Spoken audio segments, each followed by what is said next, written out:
All right, a very good evening to all of you. Our today's topic for the day is Eco01 Business Organization. See class, your examination, first of all, I am very happy कि कल जो हमने FEG02 आप लोग के लिए बनाया था, it was really successful. सारे questions उससे आए हैं. I have gone through the previous year questions and then the question paper that you have given today only. तो based on the similar scenario आपको आज का जो लेक्चर है उसको कंप्लीट करना है and you will say see the similar questions. लेकिन सबसे बड़ी प्रॉब्लम आप लोगों की ये है जो बीसीए के बच्चे हैं, आप लोग पढ़ते नहीं हैं। आप लोग एंड मोमेंट पे चाहते हैं कि हमें ये सब कुछ मिल जाए। सो this is a problem that you should encounter. आप इसको इनकाउंटर भी करिए, एक्नॉलेज भी करिए। ठीक है, तो आज सबसे पहले कि बिजनेस ऑर्गेनाइजेशन होता क्या है, पहले तो आप वो समझ लीजिए।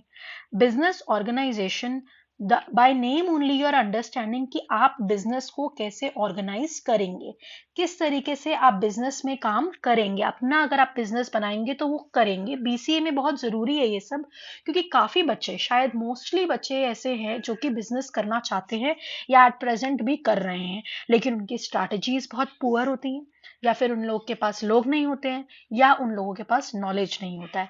So for that purpose this particular course is very important.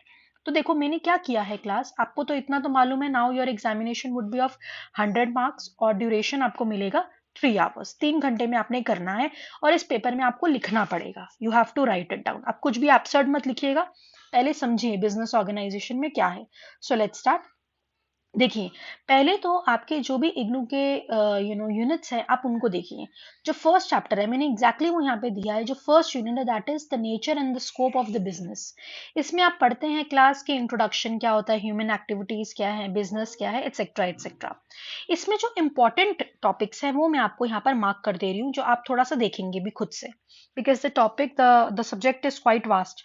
मैं आज के लेक्चर में पूरा कवर अप करवा ही दूंगी। अगर आप पूरा कवर कर लेंगे तो कल you are going to definitely get good marks. जैसे कि अगर आपको एक टॉपिक दिख रहा है ह्यूमन एक्टिविटीज, ये बहुत इंपॉर्टेंट है।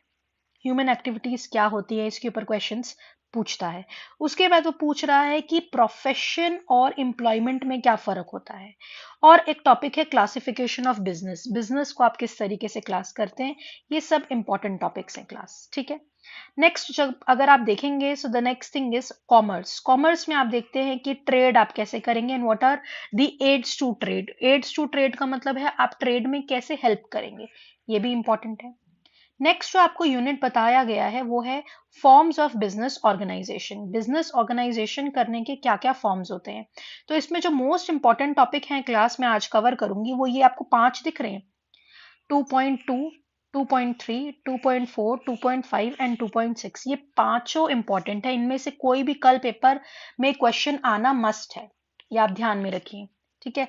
आपका जो पेपर है उसमें इनमें से कोई एक क्वेश्चन आना मस्ट है। एक भी हो सकता है, दो भी हो सकते हैं, 1 to 2 question. So this carries a very high weightage. ये टॉपिक जो है ये बहुत हाई वेटेज कैरी करता है, तो ये कवर करना बहुत जरूरी है, ठीक है। तो इसमें आपने क्या करना है क्लास, एक आपको दे रखा है सोल ट्रेडर ऑर्गेनाइजेशन, ये क्या होता है। पेपर में आपसे पूछता है इसके फीचर्स बताइए, इसके मेरिट्स और लिमिटेशंस बताइए। दूसरा है पार्टनरशिप फॉर्म ऑफ ऑर्गेनाइजेशन, इसके भी फीचर्स और स्पेशली मेरिट्स एंड लिमिटेशंस, लेकिन क्लासिफिकेशन ऑफ पार्टनर्स भी इंपॉर्टेंट है। Next company form of organisation, same चीज, features and merits and demerits.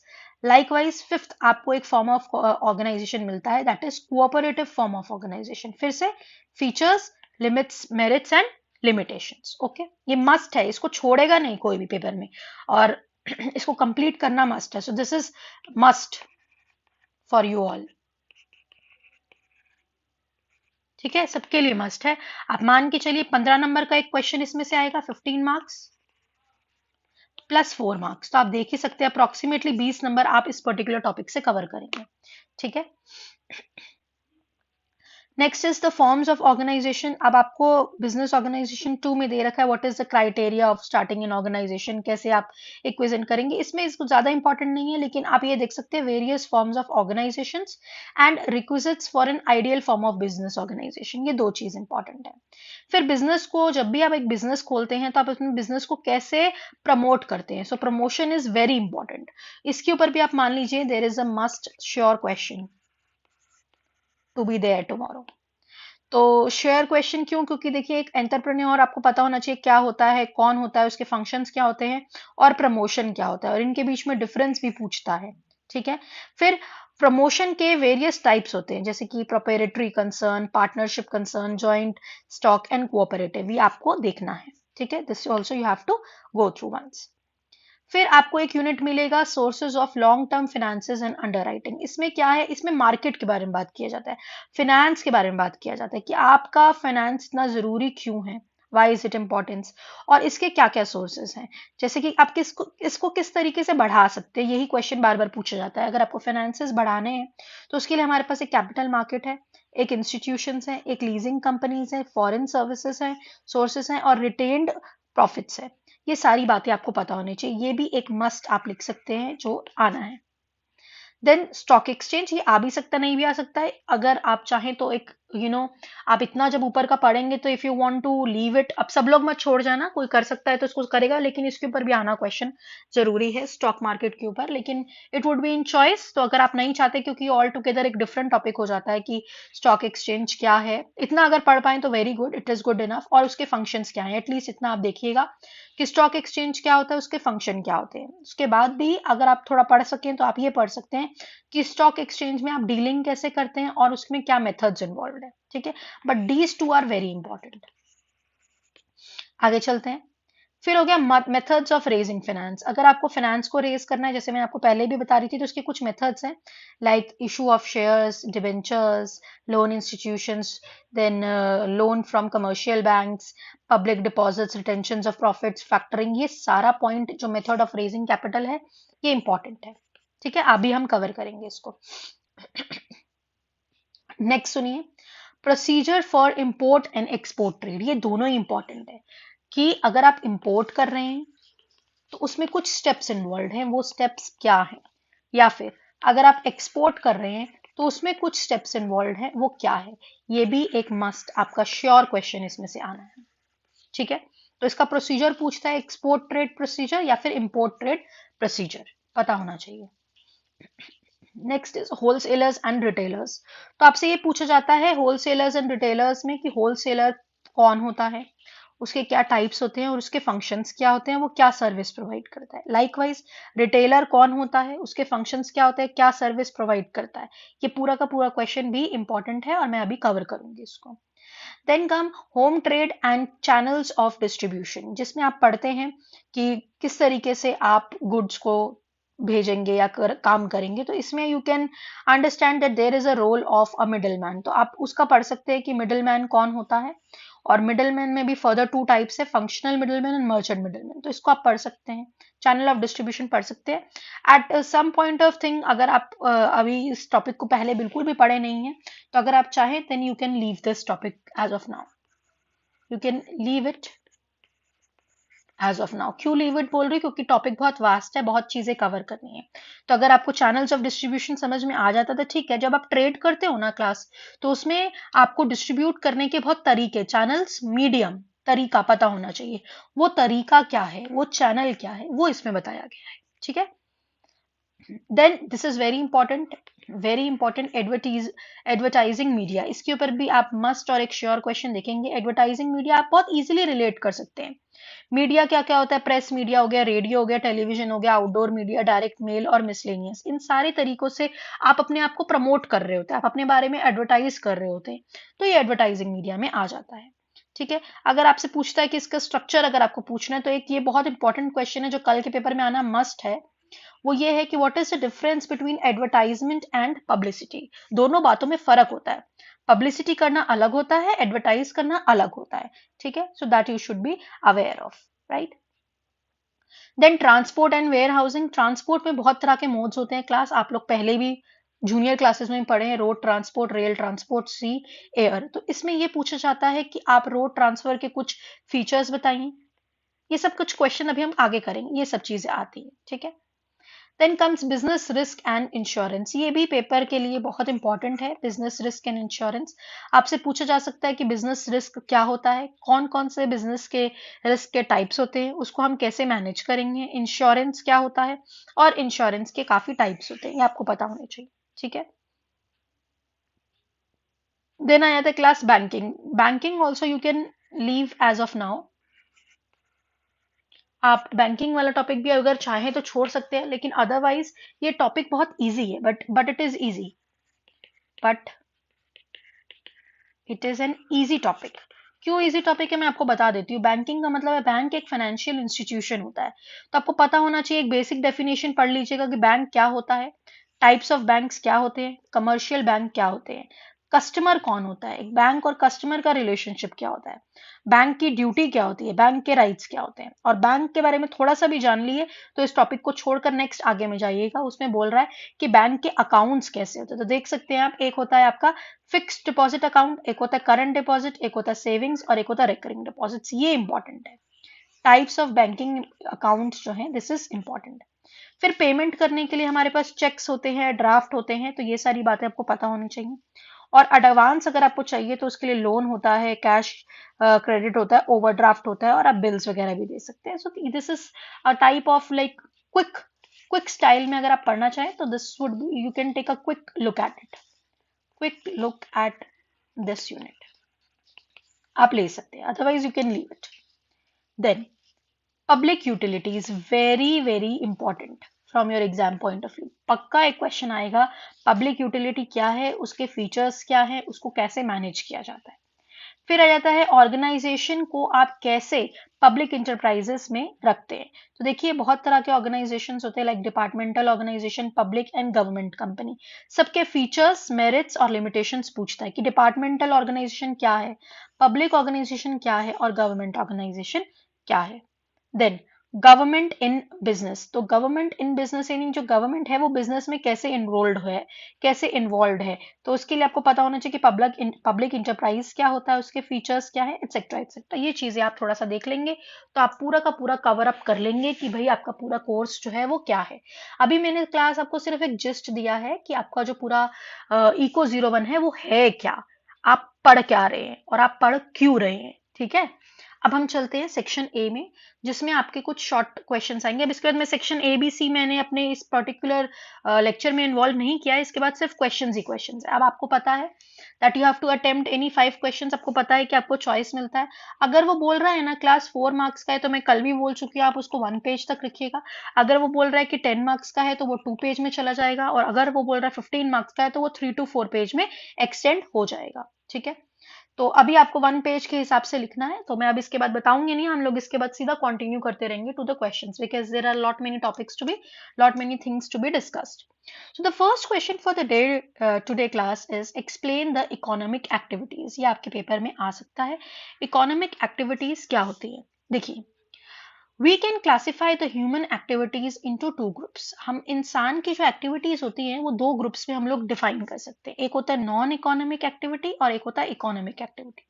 देखिए, बाय नॉन इकोनॉमिक एक्टिविटी मेरा मतलब ये है that the activities which are conducted by the human beings due to love और due to affection, due to social obligation, due to religious obligation, physical requirements और patriotism, जिसमें आप कुछ पैसा अर्न नहीं कर रहे हैं, where you are not earning money, not earning anything, सिर्फ प्यार से अगर आप कर रहे हैं. एग्जाम्पल देखिए, the housewife is cooking for the family, the children going to the school and playing games, people going to temple or a mosque for a prayer, a social worker working for the uplift of the poor, etc. are the examples. And the persons who participate in such activities, they do not get any direct or economic benefit. उनको direct पैसा नहीं मिलता. चलो तुमने आज सब्जी बनाई है, लो पैसे ले लो. अरे आज तुम मंदिर आए थे, लो पैसे ले लो. This is not involve. और इकोनॉमिक एक्टिविटी क्या होता है क्लास, जिसमें आपको पैसे मिलते हैं अपनी लाइवलीहुड के लिए. ठीक है. It might be concerned with the production, exchange और distribution of goods and services. आपने कोई काम किया, कोई सर्विस दी या फिर कोई गुड्स आपने मिला तो उसके एक्सचेंज में आपको मिल जाएगा. For example, a doctor working in a hospital, a teacher working in a school, an employee going to his office, a farmer working in the field. ये सब चीजों में हमें पैसा मिलता है जिससे हमारा गुजारा होता है.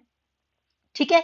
तो इसको बोला जाता है क्लास इकोनॉमिक एक्टिविटी. ऐसी एक्टिविटी जिसमें आप कुछ भी काम करेंगे तो आपको पैसा मिलेगा, उसको बोला जाता है इकोनॉमिक एक्टिविटीज. अब देखिए, इकोनॉमिक एक्टिविटीज को हम फर्दर 3 ग्रुप्स में डिवाइड कर देते हैं. One is business, second is profession and third is employment. ठीक है, देख सकते हैं आप, ह्यूमन एक्टिविटीज जो है क्लास वो इकोनॉमिक और नॉन इकोनॉमिक एक्टिविटीज में आता है। नॉन इकोनॉमिक में तो कुछ आगे बाइफिकेशन नहीं है, लेकिन इकोनॉमिक में बिजनेस, प्रोफेशन और एम्प्लॉयमेंट में है। अब ये क्या है, थोड़ा सा इसको पढ़ लेते हैं, क्योंकि मैंने थोड़ा सा उसको एक्सटेंड करा है। जरूरी नहीं आपका जो क्वेश्चन है बस मैंने उसको सॉल्व कर दिया है, उसके रिलेटेड क्या क्या क्वेश्चन और पूछे जा सकते हैं वो भी मैंने इन्वॉल्व कर दिया है। ठीक है, सो बिजनेस क्या है, and any activity carried primarily with the objective of earning profit. जिसमें आपको प्रॉफिट मिलेगा उसको आप बिजनेस बोल सकते हैं। अब ये कैसे हो सकता है, it could be by the production और exchange of the want of satisfying goods और सर्विसेज, जैसे मैंने आपको ऊपर बताया। ठीक है, जैसे आपने प्रोडक्शन किया सोप्स का, या आप अंडे बेच रहे हैं, या फिर अगर आप कोई टीवी सेट्स का प्रोडक्शन कर रहे हैं, या फिर आप ट्रांसपोर्ट कर रहे हैं, ये सारे एग्जाम्पल हो गए हैं क्लास बिजनेस के। और जो भी पर्सन इस बिजनेस में इन्वॉल्व होता है उसको क्लास हम क्या बोलते हैं, बिजनेसमैन और an entrepreneur. Similarly a form formed by for the purpose of carrying all these activities, जो भी एक आप फर्म बनाएंगे जिसमें आप बिजनेस करते हैं, उस फर्म को हम क्या बोलते हैं क्लास, बिजनेस एंटरप्राइज और अ बिजनेस फर्म। उसको हम बिजनेस एंटरप्राइज या फिर बिजनेस फर्म बोलते हैं। ठीक है, नेक्स्ट कम्स प्रोफेशन। प्रोफेशन क्या होता है class, any activity which involves the rendering of personalized service, जिसमें आप अपनी personalized services दे रहे हैं, जैसे कि अपना नॉलेज, अपना एजुकेशन, अपना ट्रेनिंग दे रहे हैं। जैसे कि मैं आपको पढ़ा रही हूँ, मेरा काम भी पढ़ाना है, so that is my profession. So services which are rendered by doctors, lawyers, chartered accountants, etc. come under this category. ठीक है, फिर एक हो जाता है एम्प्लॉयमेंट। एम्प्लॉयमेंट में क्या होता है, any activity assign to a person by employer under an agreement और the rules of services comes under the category of employment. Employment का मतलब ये है आपने कुछ रूल्स ऑफ सर्विस या अग्रीमेंट को फॉलो किया है। ठीक है, अब जो भी पर्सन उसको फॉलो कर रहा है या उससे एग्री कर रहा है उसको हम बोलते हैं एम्प्लॉय। ठीक है, और आपको पता है एम्प्लॉयर वो होता है जो आपको रेन्यूमरेशन देता है, आपको वेजेस, सैलरी, अलाउंसेस, बोनस, ये सब चीजें देता है in return of what, in return of your service. ठीक है, नेक्स्ट क्वेश्चन जो क्लास आया है आपके वन वर्ड में वो है distinguish between entrepreneur and promoter. अभी मैंने आपको बताया था ऊपर यूनिट्स में, एक होता है एंटरप्रेन्योर और एक होता है प्रमोटर। इन दोनों में क्या फर्क होता है, तो entrepreneur is a person who does all this, he undertakes a venture. वो एक वेंचर देखेगा, उसको ऑर्गेनाइज करेगा, उसमें कैपिटल को रेस करेगा, उसको फाइनेंस करेगा, पूरा का पूरा जो प्रोजेक्ट है वो सारा उसी के ऊपर डिपेंडेंट होगा, उसके अंदर जो भी रिस्क होंगे वो उसको देखेगा। So entrepreneurship is the process of giving birth to a new business. ठीक है, innovation and risk bearing are the two elements. अगर आप कुछ इनोवेट कर रहे हैं या फिर उसमें कुछ रिस्क इन्वॉल्व है, ये दोनों एलिमेंट्स बेसिक एलिमेंट्स होते हैं एंटरप्रेन्योरशिप के, और आपको इनके बारे में पता होना चाहिए। ठीक है, अब इनोवेशन का मतलब क्या हुआ, आपको नाम से समझ में आ रहा है, if a business activity does not require anything special to be done, it is entrepreneurship. In fact a person can not be called an entrepreneur unless he introduces something new. Innovation मतलब कुछ नया, कुछ डिफरेंट अपने venture में वो बना रहा है, उसको बोला जाता है क्लास इनोवेशन। नेक्स्ट जो एक एंटरप्रेन्योर को ध्यान में रखना है चीजों का वो है risk bearing. Risk bearing is another aspect of entrepreneurship. Risk bearing का मतलब क्या है कि वो रिस्क टेकर होगा। ठीक है, रिस्क अवॉइडर नहीं होगा, रिस्क से भागेगा नहीं, रिस्क को लेगा। ठीक है, to try anything new is also risky. So a new venture, एक नई जर्नी में, it may not bring the expected profits और फेल डाउन और रन इनटू लॉसेस। ठीक है, तो आपने प्रॉफिट्स भी लाने हैं, आपको लॉस पे भी नहीं जाना है, और आपको अगर रिस्क हो रहा है तो उसको बियर भी करना है। So it may happen because of increasing competition, a change in a customer's preferences, shortage of the raw material supply or a sudden unexpected calamity. मान लीजिए आपने कुछ भी चीजें, कुछ भी मटेरियल्स रखी हैं, मान लीजिए आपने कुछ पेन को बेचना है, let's say you want to sell certain pens, और मान लीजिए वो पेन जो है, मान लीजिए वो जो पेन है अब वो बिक नहीं रहे हैं। क्यों नहीं बिक रहे हैं, क्योंकि कंपटीशन बढ़ गया है। या फिर आप बोल सकते हैं कस्टमर को वो पेन पसंद नहीं आ रहे हैं। या फिर आप बोल सकते हैं आपका ये जो रॉ मटेरियल है वो कम पड़ गया। या फिर एक कलामिटी आई, नेचुरल कलामिटी आई, अर्थक्वेक या कुछ भी समथिंग आया, आपके सारे पेन डिस्ट्रॉय हो गए। ठीक है, ऐसी सिचुएशंस आएंगी, आती हैं। एंटरप्रेन्योर को उसके लिए रेडी रहना है। He should be bold enough to assume the risk and he is prepared to take the risk. Those who are innovators and risk bearers, उसको हम स्ट्रिक्टली क्या बोलते हैं class? Entrepreneurs. While those who take the steps to set down the business and make it operational are known as promoters. लेकिन promoter की भी जरूरत होती है. प्रमोटर वो होते हैं जो बिजनेस को सेटअप करने में हेल्प करते हैं, उसको ऑपरेट करने में हेल्प करते हैं. In actual practice, however, this distinction does not hold good.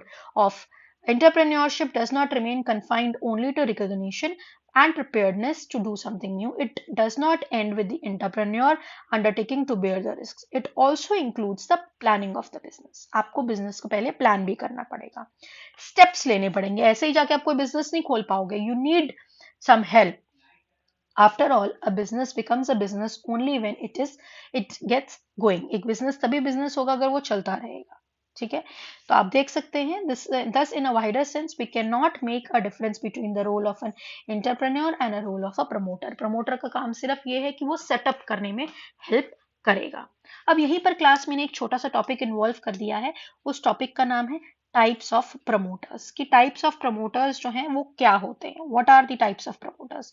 देखिए क्लास, एक होता है professional promoter, financial promoter, entrepreneurial promoter, institutional promoter, government. That's it. 5 promoters होते हैं. ठीक है. प्रोफेशनल प्रमोटर का मतलब क्या है? अगर आप कोई बिजनेस खोल रहे हैं, कोई प्रोफेशन है आपका, आप उसको प्रमोट कर रहे हैं, तो उसको बोलेंगे प्रोफेशनल प्रमोटर.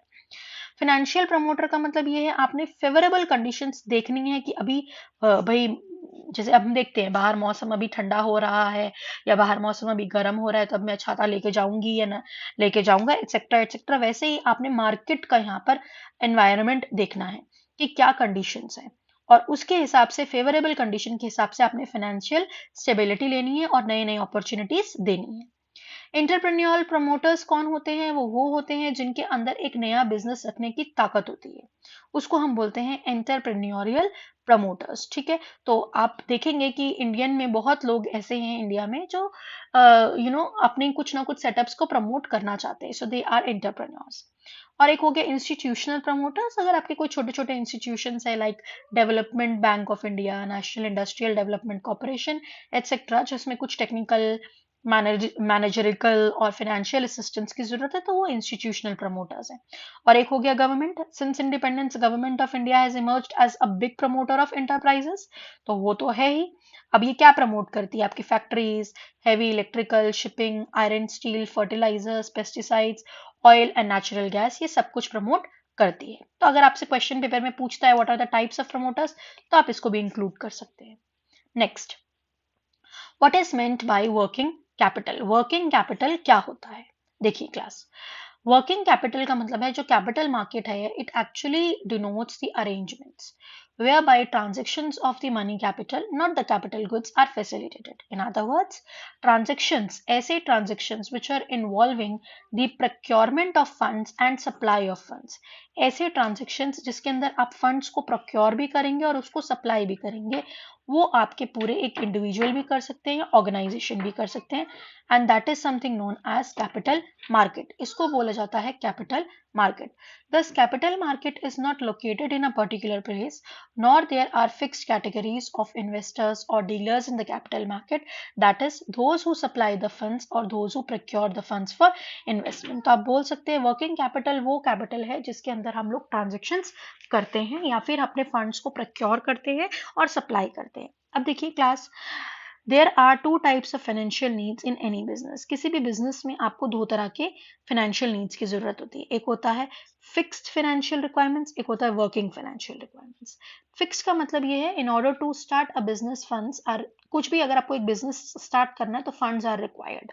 आपको एसेट्स खरीदने हैं, उसको प्लांट करना है, इसको बोला जाता है fixed capital requirement of the enterprise. आप एंटरप्राइज मतलब समझ गए हो फर्म. आपकी पर्टिकुलर फर्म जो है उसके अंदर अगर आपको कुछ बिजनेस करना है तो उसको कुछ चीजें, पर्टिकुलर चीजें खरीदनी है, उसको हम बोलते हैं फिक्स्ड कैपिटल रिक्वायरमेंट्स. वो फिक्स्ड रहेगा. The funds required in the fixed assets remain invested in the business for a long period of time. Different business units need varying amount of fixed capital. ठीक है, that depends, that may vary from the nature of the business growth. और दूसरा होता है class working capital requirements. Working capital requirement का मतलब ये है, नो मैटर हाउ स्मॉल और large a business, it needs fund for its day to day requirements. अब आपने देखा है वर्किंग कैपिटल रिक्वायरमेंट में, मैं एग्जांपल दे दूंगी अपना किचन का। You can connect it with the kitchen और you can connect it with the chefs, जिनका क्या काम होता है, उनको daily day to day basis पर क्या चाहिए होता है, सामान चाहिए होता है। तो that is my working capital requirement. वो सामान नहीं आएगा तो मेरा काम नहीं बनेगा, मैं काम नहीं करूंगी तो मैं कस्टमर्स को खुश नहीं कर पाऊंगी, खुश नहीं कर पाऊंगी कस्टमर्स चले जाएंगे। ठीक है, so that is my working capital requirements, तो आपने उसका ध्यान रखना है। Next question is class, next question for the day is what is a stock exchange. जैसे मैंने आपको ऊपर बताया था, अगर आप लेक्चर पढ़ ले रहे हैं और इतना समझ लेंगे तो that would be enough for you people to go for the examination कि स्टॉक एक्सचेंज क्या होता है। देखिए क्लास, अ मार्केट और अ प्लेस, एक ऐसा मार्केट या एक ऐसी जगह where different types of securities are brought and sold. आपने सिक्योरिटीज खरीदी बेची, खरीदी बेची, खरीदी बेची, उसको बोलते हैं स्टॉक। आपने लिया और उसको एक्सचेंज कर रहे हैं। It not only deals in shares and debentures, but it also, but in various other types of securities issued by central, state और local government. जैसे आप देख सकते हैं, unit trust of India, steel authority of India, national thermal power corporation, ये सारी वो जगहें हैं जहां पर सिक्योरिटीज आप एक्सचेंज कर रहे हैं। So it is a secondary market of securities because only the securities already issued are allowed to dealt on the floor of the stock exchange. ये वो एग्जांपल्स है जिनको हम पहले अप्रूव करते हैं क्लास, और अप्रूव करने के बाद ही वो फर्दर जो है एक्सचेंज में इन्वॉल्व होंगे, अदरवाइज वो इन्वॉल्व ही नहीं होंगे। ठीक है, so this market is open not only to the members, most of whom are brokers acting as an agents of the buyers or sellers of the shares and debentures and bonds. So a stock exchange is generally organized, इसीलिए आप बोल सकते हो stock exchange is an association or a society or a company, and the membership of the stock exchange is restricted to a certain number. जैसे new numbers आते जाएंगे, vacancies आप बढ़ते जाएंगे. So Mr. K.L. Garg has given the definition as stock exchange is as an association of persons engaged in buying or selling of stocks, bonds, and shares for the public on commission and guided by certain rules and usages. तो आप कुछ characteristics देख लीजिए. Stock exchange is an organized market, ये एक organised market है। यहाँ पर सिक्योरिटीज होते हैं, securities like shares, debentures, bonds होते हैं, which are issued by the central, state or the local municipalities, and they are brought and sold on the floor of a, floor का मतलब वो लोग, floor का मतलब क्या है, वो सब parties which are approved. ठीक है, then in a stock exchange transactions take place between the members of their authorized agents only. Then in the stock exchange all the transactions are regulated by rules and regulations. ठीक है, so at present there are 14 stock exchange in India in different cities and towns like Bombay, Calcutta, Madras, etc. And they all function in accordance with the provisions of the Securities Contracts Act 1956. ये कुछ contracts के act पे अगर आप डालेंगे so it gives a good impression कि आपने अच्छे से पढ़ाई करी है. Next question. Question number 5. What are the essential features of an advertisement? ठीक है, हर एक यूनिट से इग्नू का स्टाइल रहता है, वो एक एक दो दो क्वेश्चन पूछता है. तो what are the essential features of an advertisement? अगर आप एडवर्टीजमेंट कर रहे हैं तो उसके essential features क्या हैं? So पहले तो आप ये समझ लीजिए कि एडवर्टीजमेंट है क्या. The method or the means adopted to communicate the message of an advertisement is known as the medium of advertising. आप कौन सा तरीका अपने मैसेज को कम्युनिकेट करने में कर रहे हैं उसको बोला जाता है the medium of advertising. In other words, medium is the vehicle और a carrier of advertising message to the target customers. Customer को अपनी बात आप कैसे पहुंचाएंगे. For example, let's just take an example, newspaper. Now it is a medium of advertising because it carries the messages in print about products and services. Similarly आप example ले सकते हैं रेडियो का. Similarly आप example ले सकते हैं, आजकल तो अब न्यू examples दे सकते हैं. You all people are technical. BCA पढ़ रहे हैं तब आप बोल सकते हैं we can take the example of podcasts. ये सब भी आप अपनी recent knowledge भी आप examination में डालिएगा. So a variety of media is used for advertising purpose. Different types of media, however, differ as regards geographical coverage and the type of customers can reach, nature of appeal, etc. etc. ठीक है, तो basically आप इसको divide कर सकते हैं as press, radio, television, outdoor media, direct male and miscellaneous. तो आप पढ़ लीजिए कि एडवर्टाइजमेंट करने के, आपको एडवर्टाइज करने के क्या फीचर्स होते हैं। First is non personal presentation. Non-personal presentation से I mean that advertising is a way of sharing a message in which the message is not delivered to an individual face to face. आप face to face जाकर नहीं बोल रहे हो. It is neither like selling which is in the form of personal interaction. ना ही आप कुछ बेच रहे हो. Advertising campaign would not be able to receive the facial expressions. तो इसका मतलब आप non-personal presentation कर रहे हो. Non-personal मतलब एक एक पर्सन में जाकर, एक एक पर्सन में जाकर आप, पर्सनल मतलब अकेले में एक एक से फेस टू फेस इंटरेक्शन इसमें होती नहीं है. किसमें? एडवर्टीजमेंट में. Second, and investment. Any sorts of advertising campaign for different products और सर्विसेज, इन सब में क्या चाहिए होते हैं? They require some type of investments, starting from the money to time to effort to resources to investment. इन सब चीजों में आपको कुछ ना कुछ चाहिए होता है, कुछ टाइप ऑफ इन्वेस्टमेंट चाहिए होती है. Third, consistency. हर एक गुड एडवर्टीजमेंट वही होती है जिसके अंदर कंसिस्टेंसी होगी, in what they put out. वो क्या बोलना चाह रहे हैं बार बार उनको लाना पड़ेगा, कंसिस्टेंट होना पड़ेगा. कंसिस्टेंटली पढ़ोगे तो आज इतने परेशान नहीं रहते एग्जाम के लिए. कंसिस्टेंसी नहीं है तो एंड डे में परेशान होगे. ठीक है. Then personalization and a call to action. Personalization का मतलब है कि advertising allows brands to personalize. जो एडवर्टाइज करते हैं वो ब्रांड्स बता देते हैं कि कौन सा ब्रांड जो है वो पर्सनलाइज करेगा. ये जो एड्स होते हैं that want to reach more customers, they have to understand that personalization very necessary. मतलब पर्सनलाइजेशन मतलब एक ब्रांड को आपको जानना बहुत जरूरी होता है, कंपनी को पहचानना बहुत जरूरी होता है. And once you know that the person has gone through the advertisement of your product, it is the right time to get into a higher action, and then you can call for an action. Then commercial usage, identified sponsor and large audience. देखिए advertisement is never done without a base. बिना base के आप advertisement नहीं करेंगे. There has to be a benefit. एक benefit के लिए आपको एक बड़ा सा ऑडियंस चाहिए होता है. Then next feature of advertisement, appeal, message theme and profession. See, advertisements have now become an essential asset. So, they are the code of conduct. तो उनके profits बहुत ज़्यादा हैं और वो compel भी कर रहे हैं with the non-profit organization also.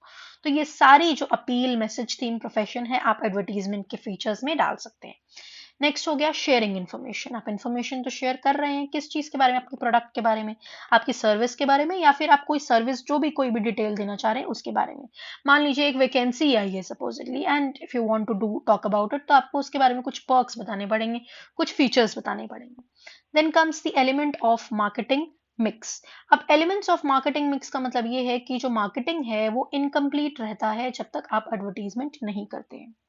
So a company is heavily backed up by such promotions. तो बिना प्रमोशन के आप राइज ही नहीं कर पाएंगे. इवन इफ अगर आप कोई मूवी भी देख लीजिए, मूवी इतनी अच्छी उसने बनाई है, उसके बनाने के बाद वो बैठ नहीं जाएगा, उसको खुद को प्रमोट करना पड़ता है. ठीक है, that has to be done. Next question for the day, explain the importance of insurance. Insurance का क्या इंपॉर्टेंस है? देखिए ये रिस्क वाले में आपका आ जाता है. अगर रिस्क होता है तो आप किस तरीके से उसको प्रोटेक्ट कर सकते हैं, रिस्क को कैसे अवॉइड कर सकते हैं. Then there is an example of insurance. तो ये उस टाइप में आ जाता है.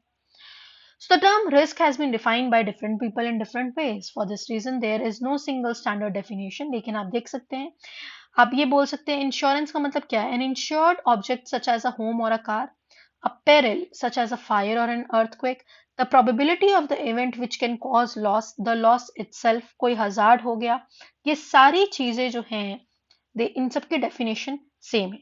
So we can use the term risk mainly to mean the uncertainty of the occurrence of economic loss. Economic loss हो जाने की सर्टेनिटी नहीं है, अनसर्टेन हो, कभी भी कुछ भी हो सकता है.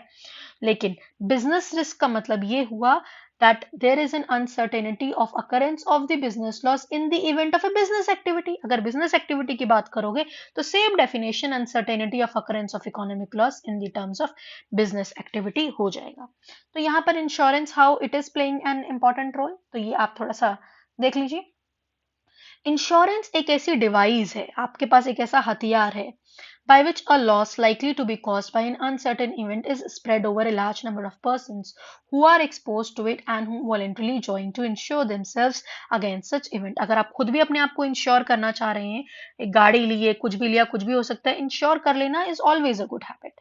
ठीक है, तो यहाँ पर मैंने कुछ आपको एग्जाम्पल दिए हैं, but in conclusion we can say that insurance is a form of a contract between two parties. ये दो पार्टीज के बीच में एक कॉन्ट्रैक्ट है.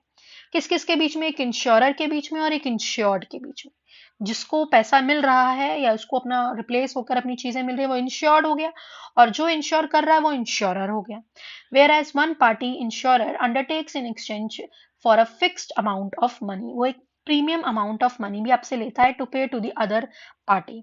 अ fixed amount of money on the happening of a certain death हो सकता है, और to pay to an amount of an actual loss. फिर क्लास एक बहुत इंपॉर्टेंट चीज है, often we get confused between insurance and assurance. इसके बीच में क्या डिफरेंस होता है, मैंने यहाँ पर इसको भी इंक्लूड कर दिया है. देखिए, sometimes these two terms are used synonymously. So मतलब alternately आप बोल सकते हो इंश्योरेंस एश्योरेंस, लेकिन but it is necessary for you to know the difference between the two terms. In fact, insurance is now commonly in general sense to include insurance में assurance होता है, but it is customary to speak of assurance in connection with the life policies. कहने का मतलब ये है, अगर मैं आपको कुछ अश्योर कर रही हूँ, मान लो मैं बोलती कि मेरा लेक्चर आ जाएगा आज, मैं अश्योर कर रही हूँ, तब तक अश्योर नहीं होगा जब तक आप लेक्चर को खुद से अपनी आंखों से देखोगे नहीं. जैसे आपने लेक्चर देख लिया, आपको फायदा हो गया, you are benefited, now you are insured. समझ में आ रही है बात? अब आप इंश्योर्ड हो गए. तो दोनों बातों में फर्क है. तो इंश्योरेंस का मतलब ये है कि एश्योरेंस तो उसमें मिल रही है, लेकिन एश्योरेंस का मतलब ये नहीं है कि आपको इंश्योरेंस मिलेगी. मान लीजिए मैं आपको अश्योर करती कि आज शाम को लेक्चर होता, हुआ नहीं ऐसा, भगवान ना करे कभी ऐसे भी, मान लो मुझे कोई प्रॉब्लम आ जाए, मुझे कहीं जाना पड़ जाए या एनीथिंग लाइक दैट, तो मेरी एक एक्टिविटी के ऊपर आप सब लोगों की एक्टिविटीज डिपेंड कर रही हैं, लेकिन कुछ भी अगर ऐसा हो जाता, then your life might also be hampered. समझ में आ रही है बात? सो इस तरीके से आप इंश्योरेंस और एश्योरेंस को डिफाइन कर सकते हैं. Next question for the day, and this is the last question in the short type of question. Short type of question में ये 7 क्वेश्चन हैं, उसमें से आपको 5 अटेम्प्ट करने थे. सो नेक्स्ट क्वेश्चन आपसे पूछ रहा है, what are the features of a government company. Government company के क्या फीचर्स होते हैं? देखिए, अब यहाँ पर भी मैंने कुछ इंक्लूड करा है. एक पब्लिक कोऑपरेशन जो होता है ना class, it is a body which is created by the parliament और the state legislature as the case में be, but a public cooperation is a statutory cooperation. The capital is wholly subscribed by the government. It is managed by the management committee according to the provisions of the act, and it is answerable to the parliament or the state legislature as the case may be. So you can say public cooperation एक ऐसा organization है जिसके पास government की power है, लेकिन उसके अंदर private enterprise जैसी कोई flexibility नहीं है. So normally the public cooperations may be constituted for any of the purposes, like to transfer the business of a nationalized undertaking to a corporation, to facilitate the acquisition of the undertakings belonging to the existing, to promote a particular scheme, to extend the social services, to provide for regulation and the control of working, etc. तो इन सब चीजों के लिए हमें public cooperations की जरूरत होती है. इनके फीचर्स क्या होते हैं? पहला फीचर ये है class, that they are created by the special act of legislature. दूसरा, ये एक कोऑपरेट बॉडी है. ठीक है, जैसे कि एक स्टॉक कंपनी है, वैसे ही ये एक लीगल एंटिटी है. Third, it is owned by the state. Next, it is managed by the board of directors. Next, it is answerable to the legislature. Next, it has the relationship with the government. Next, it owns the staffing system. Staffing system का मतलब क्या है? एक cooperation अगर कोई own कर रहा है और अगर वो गवर्नमेंट से मैनेज हो रही है, तो उसके जो एम्प्लॉयज है वो गवर्नमेंट सर्वेंट्स नहीं है. आप चाहें तो एम्प्लॉयज को रिक्रूट कर सकते हैं, रिम्यूनरेट कर सकते हैं as per the rules and regulations. जैसे मैं आपको एग्जांपल दूंगी, एक गवर्नमेंट ऑर्गेनाइजेशन के अंदर परमानेंट एम्प्लॉयज होते हैं और एक कॉन्ट्रैक्चुअल एम्प्लॉयज होते हैं. कॉन्ट्रैक्चुअल एम्प्लॉयज हम लोग को लेने पड़ते हैं. क्यों लेने पड़ते हैं? अपना काम करने के लिए लेने पड़ते हैं. हम अपना काम नहीं कर पाते इसीलिए हमें लेना पड़ता है, लेकिन उनको पैसे नहीं दे सकते हम. पैसे हम लोग सिर्फ रूल्स एंड रेगुलेशन से ही दे पाएंगे. So these are certain features of what? Of a public organization. Then financial independence, तो मेजर ऑटोनॉमी जो होती है स्टैच्यूटरी कॉर्पोरेशन की वो ये है कि अपने फाइनेंसेस में वो इंडिपेंडेंट होते हैं. Unlike departmental form of the organization, public corporation is not subject to budget, accounting और ऑडिट कंट्रोल्स. ठीक है, तो corporation shall have its own funds and its receipts and it should be credited thereto and the payments are to be made thereof. तो इस तरीके से आप एक कॉर्पोरेशन को डिफाइन कर सकते हैं. ठीक है, तो आपसे यही सवाल पूछा गया था क्लास कि this was the question, what are the features of a government company. ऐसे ही आप एक प्राइवेट कंपनी, यहीं पर आप आपसे कल के पेपर में क्वेश्चन पूछ सकते हैं, what are the features of a private company. So here I think you can help yourself. ठीक है, इसको आप एक बार देख सकते हैं, कुछ डाउट होगा तो मुझसे पूछ सकते हैं, कोई प्रॉब्लम नहीं है. चलिए नेक्स्ट टाइप ऑफ क्वेश्चंस में चलते हैं. नेक्स्ट सेक्शन भी आपका आ गया क्लास, ये आपका मीडियम साइज ऑफ क्वेश्चंस है. इसमें भी आपको 5 क्वेश्चन करने हैं. यहाँ पर it is of 10 marks. 10 marks का मतलब क्या हो गया क्लास, कि यहाँ पर आप एटलीस्ट 2 पेजेस ले लीजिए, या फिर अगर आप 1 पेज ले रहे हैं तो उसके अंदर सफिशियंट इन्फॉर्मेशन होनी चाहिए. Let's just move to the first question. That is actually question number 8. What are the features of business. Business के क्या फीचर्स होते हैं. Can you distinguish between a business and a profession. Business और profession में क्या फर्क है. तो आप देख सकते हैं class, characteristics of a business, profession और एम्प्लॉयमेंट. मान लीजिए प्रोफेशन और एम्प्लॉयमेंट कल पूछ ले, बिजनेस और एम्प्लॉयमेंट पूछ ले, तो सबको हमने यहाँ पर दिखा दिया है. देखिए सबके एक फीचर्स ले लिए, कब एस्टैब्लिश हुए, क्या क्वालिफिकेशंस होनी चाहिए, क्या इन्वेस्टमेंट होना चाहिए, क्या नेचर ऑफ वर्क होना चाहिए.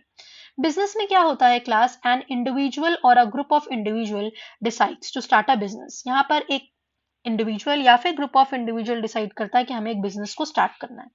लीगल फॉर्मेलिटीज कर लेता है और उसके बाद वो काम शुरू कर लेते हैं. जैसे स्पेसिफिकेशंस चाहिए होते हैं, यहाँ पर इतनी स्पेसिफिक क्वालिफिकेशंस की यहाँ पर जरूरत नहीं होती है. देन इन्वेस्टमेंट के लिए कैपिटल, पैसा तो चाहिए ही, और एक्चुअल अमाउंट जो है depends on the nature of the business. मान लीजिए किसी को कोई दुकान खोलना, उसमें भाई शुरू में मुझे अगर ठेला भी लगाना है तो मुझे लाख रुपए चाहिए या 2 लाख रुपए चाहिए. Then the nature of the work, production और exchange of goods and services. आपको कुछ प्रोड्यूस करना है या कोई गुड्स एंड सर्विसेज एक्सचेंज करने हैं. Then let's just move to profession. Profession में क्या होता है, you should acquire the required qualifications, training etcetera to become a member. Professional knowledge आपको चाहिए होती है, अमाउंट ऑफ कैपिटल चाहिए होता है, और यहाँ पर पर्सनलाइज सर्विसेज चलेंगी. Then comes employment. एम्प्लॉयमेंट में आपको सर्विस में आने के लिए कॉन्ट्रैक्ट साइन करना पड़ेगा, स्पेसिफिक क्वालिफिकेशंस चाहिए. कैपिटल की यहाँ पर आपको जरूरत नहीं है, क्योंकि एम्प्लॉयमेंट हो रही है, तो आप जो भी फर्म में जा रहे हैं, जो भी ऑर्गेनाइजेशन में जा रहे हैं, उसके पास हम अज्यूम कर रहे हैं सफिशियंट कैपिटल होगा कि आप लोगों को सैलरी मिल जाए. Then performing the work assigned by the employer under the service contract, right. Then the next question, what are the merits and limitations of partnership. Partnership के क्या मेरिट्स और लिमिटेशन होते हैं. मैंने आपको स्टार्टिंग में ही बोला है कि आपके 5 तरह के ऑर्गेनाइजेशन होते हैं क्लास. एक होता है सोल ट्रेड ऑर्गेनाइजेशन, एक होता है पार्टनरशिप फॉर्म ऑफ ऑर्गेनाइजेशन, एक होता है कंपनी फॉर्म ऑफ ऑर्गेनाइजेशन, एक होता है कोऑपरेटिव फॉर्म ऑफ ऑर्गेनाइजेशन. ठीक है, ये सारे ही आपको मालूम होने चाहिए, सारे इंपॉर्टेंट है और ये सारे मैंने अभी कवर किए हैं. ठीक है, तो इसको ध्यान से सुन लीजिए. फॉर्म्स ऑफ ऑर्गेनाइजेशन, एक तो होते हैं नॉन कोऑपरेटिव फॉर्म्स, एक होता है कोऑपरेटिव फॉर्म्स. नॉन कोऑपरेटिव में क्लास आता है सोल ट्रेड और पार्टनरशिप. कोऑपरेटिव में आता है जॉइंट स्टॉक एंड कोऑपरेटिव, और दोनों आपसे पूछा गया है और कल भी पूछा जा सकता है. ये कोऑपरेटिव वाला बहुत इंपॉर्टेंट है क्लास, ये पूछा जा सकता है, दिस इज वेरी इंपॉर्टेंट. और ये एक आप मान सकते हैं पार्टनरशिप और सोल ट्रेड, ये सारे ही इंपॉर्टेंट है. ठीक है, तो पहले हम सोल ट्रेड जो कि एक non cooperate form of organisation है, इसको थोड़ा पढ़ लेते हैं. See class, sole trader organisation का मतलब है one man's business in which an individual produces independently with his own capital, skill and intelligence. Sole trader का मतलब है अकेला ट्रेडर, उसी को अपना कैपिटल भी लगाना है, अपना पैसा भी लगाना है, अपना स्किल भी लगाना है, अपना इंटेलिजेंस भी लगाना है, और अगर उसको प्रॉफिट भी मिलेगा तो उसी का होगा, और अगर रिस्क भी होगा तो वो भी उसी का ही होगा. इसके फीचर्स देख सकते हैं क्लास, क्या क्या होते हैं. One man ownership, no separation of ownership and management, क्योंकि वो पूरा प्रॉपर्टियर हिमसेल्फ है, उसी का प्रॉपर्टी है, तो उसको किसी और पे डिपेंड करने की जरूरत ही नहीं. No separate entity, all profits to the proprietor, individual risks, unlimited liability. Unlimited liability का मतलब ये है अगर लॉस भी होता है, even the personal proprietary of the owner has to be there and it has to utilize, it has to bear with it. अगर कर्जे होते हैं तो वो उसको खुद ही देने पड़ेंगे. Then लेस लीगल फॉर्मेलिटीज, लेकिन कोई भी अपना सोल ट्रेडर बन सकता है, तो इसमें इतनी फॉर्मेलिटीज की जरूरत नहीं है. देन आपसे क्वेश्चन में पूछता है इसके क्या फायदे हैं, मेरिट्स क्या हैं और लिमिटेशंस क्या हैं। मेरिट्स क्या है, इजीली आप फॉर्म कर सकते हैं इसको। डायरेक्ट मोटिवेशन चाहिए, कोई मोटिवेट करा भाई तो अपना बिजनेस खोल ले, तो बड़ा अच्छा है इस चीज में उस चीज में, आपने खोल लिया। नेक्स्ट हो गया फुल कंट्रोल। जो प्रोपरेटर है वो एक मोनार्क है, वो अपना खुद का राजा है, तो वो अपना बिजनेस ओन कर रहा है तो अपना राजा होगा ही, वो अपने डिसीजंस खुद ले सकता है, full control. Then quick decision, वो क्विक डिसीजन लेगा, उसको किसी से कंसल्ट ही नहीं करना है। देन फ्लेक्सिबिलिटी इन ऑपरेशंस, मान लीजिए वो कोई ऑपरेशन कर रहा है उसमें वो फ्लेक्सिबिलिटी कर देता है, वो चेंजेस डाल सकता है। Then comes secrecy. सीक्रेसी क्योंकि the whole business is handled by the proprietor himself, तो वो अपना बिजनेस अपने अकाउंट्स अपने तक ही कंट्रोल रखता है, कन्फाइंड रखता है। डिसोल्यूशन इज इजी, मान लो कुछ बिजनेस खराब हो रहा था, आप उसको बहुत इजीली डिसॉल्व कर सकते हो, ठीक है। तो इसको बोला जाता है क्लास सोल ट्रेडर ऑर्गेनाइजेशन। इसकी लिमिटेशंस क्या है, अगर आपसे कोई पूछता है, आपने इसको लिया लेकिन हर चीज के आपको पता है कुछ फायदे कुछ नुकसान होते हैं, तो इसके नुकसान क्या है। तो देखिए नुकसान ये है that there are limited resources. Resources limited है. The capital and other resources of the individuals are always limited. The sole trader has to mainly rely on his own money. उसको अपने ही मनी, अपने ही अर्निंग्स, अपने ही सारा कुछ चीजों पे बोरो वगैरह लेना है रिलेटिव फ्रेंड्स से, तो लिमिटेड रिसोर्सेज है। लिमिटेड मैनेजरियल कैपेबिलिटी, कैपेबिलिटी भी कम है। देखिए एक ही बच्चे को अगर मैं बोलूंगी कि तुम ये भी पढ़ा दो, वो भी पढ़ा दो, वो भी पढ़ा दो, वो भी पढ़ा दो, वो नहीं पढ़ा पाएगा। A person can not be a master of everything. You can be jack of all but you can not be master of all, ठीक है। Then not suitable for large scale operation के लिए तो ये सूटेबल नहीं है। Unlimited liability, unlimited liability का मतलब ये है कि अगर लॉस होता भी है तो आपको जिससे भी आपने पैसे लिए हैं, चाहे वो आपके फ्रेंड्स और रिलेटिव्स, आपको देना पड़ेगा। लेस स्टेबिलिटी, ये स्टेबल नहीं है, ठीक है। Then no check in control, अगर एक ही इंसान को आप सारा काम दे रहे हैं तो वो चेक और कंट्रोल कैसे करेगा कि उसका काम ठीक चल रहा है कि नहीं। अगर आपका कोई भी काम होगा ना क्लास, तो आपको हर स्टेज पे चेक भी करना पड़ता है। स्टेज नंबर 1 में आप चला रहे हो, 2 में चला रहे हो, 3 में चला रहे हो, 3 में फिर आपको 1 में जाना पड़ता है देखने के लिए मेरा काम ठीक तो चल रहा है, 3 से फिर 2 में जाना पड़ेगा देखने के लिए, लेकिन वो चेक नहीं कर पाते हो आप। Then less scope of economics of sale, ठीक है, आपको इकोनॉमिक्स ऑफ स्केल तो इतना स्कोप भी नहीं है। नेक्स्ट जो पर्टिकुलरली इस क्वेश्चन में पूछा गया था क्लास, वो था पार्टनरशिप फॉर्म ऑफ ऑर्गेनाइजेशन। नाम से ही समझ में आ रहा है पार्टनरशिप का मतलब क्या हुआ, आप पार्टनर बना लोगे, एक नहीं दो नहीं, आप लेकिन पार्टनरशिप में काम करोगे। So, we can state that partnership is an association of two or more persons who have joined together to share the profits of the business carried out by all or any of them acting for all. The persons who own the partnership businesses are individually called partners and they are collectively called a firm. Collectively firm बोलेंगे और a partnership firm on an agreed basis. लेकिन मान लीजिए अगर दो partners हैं ए और B, दोनों के कंसेंट के बिना, मान लीजिए अगर ए अग्री कर रहा है, बी अग्री नहीं कर रहा है, तो काम नहीं बनेगा। Both has to agree, okay, sorry, have to agree. However, in some cases one partner may provide the whole or the major portion of the capital and other contributes to technical, ये भी हो सकता है।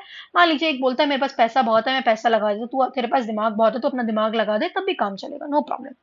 So what are the main features of this partnership organization?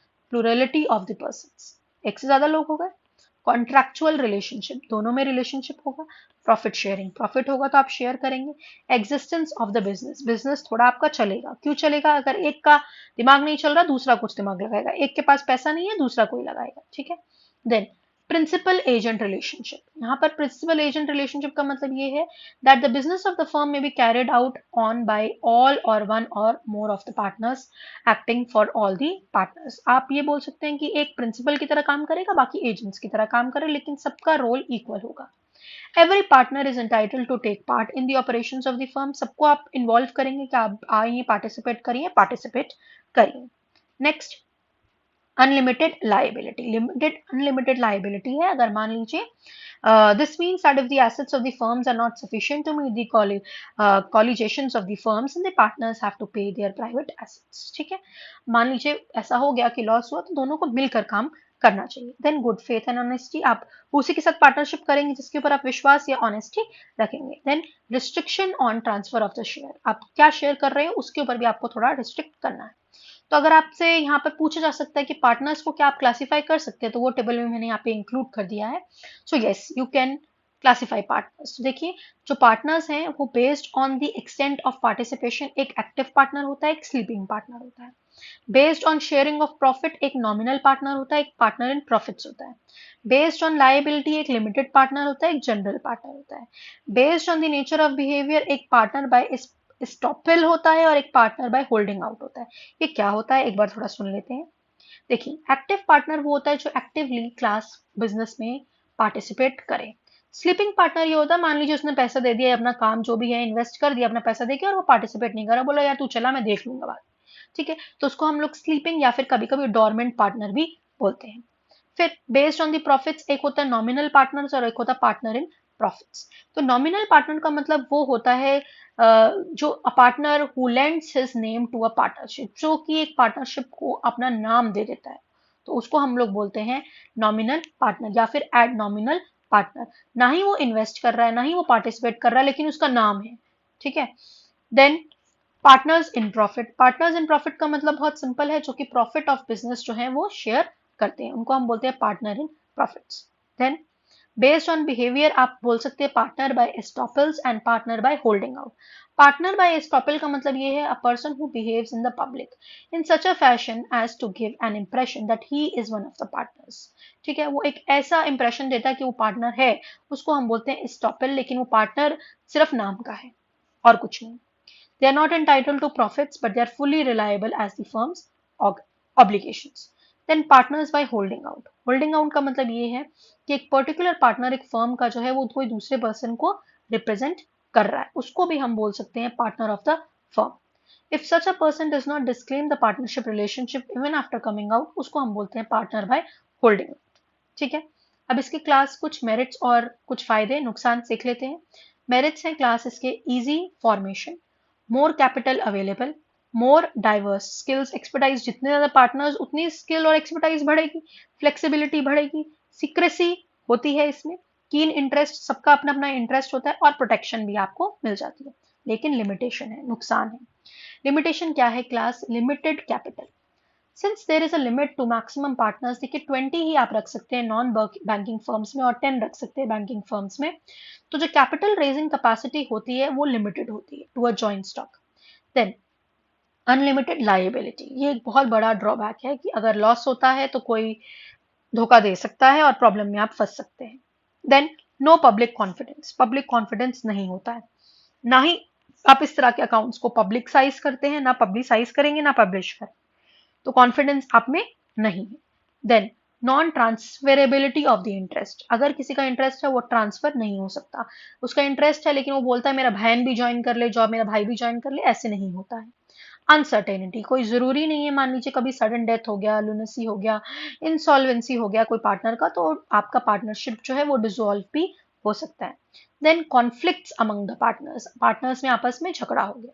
Then risk of the implied authority, मान लीजिए जो भी आप काम कर रहे हैं आपने एक डिसऑनेस्ट या इनकम्पिटेंट पर्सन को लिया, तो रिस्क आ गए आपके ऑर्गेनाइजेशन में। ठीक है, next the third type of organisation is class company form of organisation.